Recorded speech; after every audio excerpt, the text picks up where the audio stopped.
ന്ന് എനിക്കങ്ങ് ദേഷ്യം വന്നു. എന്നാൽ എന്താ സാധനമെന്ന് നമ്മളൊന്ന് അറിഞ്ഞിരിക്കണമല്ലോ. അത് വേണം. നോക്കുമ്പോഴെന്താ ഒരു കത്ത്. കരണക്കുറ്റി നോക്കി ഒന്ന് പൊട്ടിക്കാൻ ആദ്യം എനിക്ക് തോന്നിയത്. പിന്നെ ഞാൻ ആലോചിച്ചു, അത് വേണ്ട. കത്തിൽ എന്താ എഴുതിയിരിക്കുന്നത് നമുക്കറിയണ്ടേ. പിന്നീട് ആ മനുഷ്യൻ കത്തോട് കത്താണ്. ഒരിക്കലും വാങ്ങിച്ചു പോയില്ലേ, പിന്നെങ്ങനെ വേണ്ടെന്ന് പറയുന്നേ. എന്റെ അയാളുടെയും വീട്ടുകാരെ ഓർത്ത് എല്ലാം ഞാനങ്ങ് ക്ഷമിച്ചു. ഒരു ദിവസം അഷ്റഫ് എന്നോട് പറയാ, ഒരുപാട് സ്വകാര്യം പറയാനുണ്ട്, സ്കൂൾ ഷെഡിന്റെ പുറകിലോട്ട് വരാവോന്ന്. അതാ കുഴപ്പമായ. ഞങ്ങൾ അവിടെ സംസാരിച്ചോണ്ട് നിൽക്കുന്നത് ആരാണ്ടൊക്കെയോ കണ്ടുപോലും. അഷ്റഫ് മുസ്ലിമും ഞാൻ ക്രിസ്ത്യാനിയാണല്ലോ. അതിനുശേഷം ഈ രണ്ട് സമുദായക്കാരും തമ്മിൽ ഇല്ലാത്ത പുകിലൊന്നുമില്ല. അടിപിടിയും ബഹളം ഒന്നും പറയണ്ട, ഞാനിങ്ങ് പോന്നു. കുഞ്ഞു പറ, എന്റെ ഭാഗത്ത് എന്തെങ്കിലും തെറ്റുണ്ടോ? ഏയ്, ഒരു തെറ്റുമില്ല.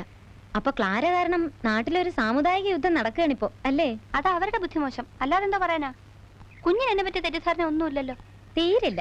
അത് മതി. ഇപ്പോഴെനിക്ക് സമാധാനമായത്.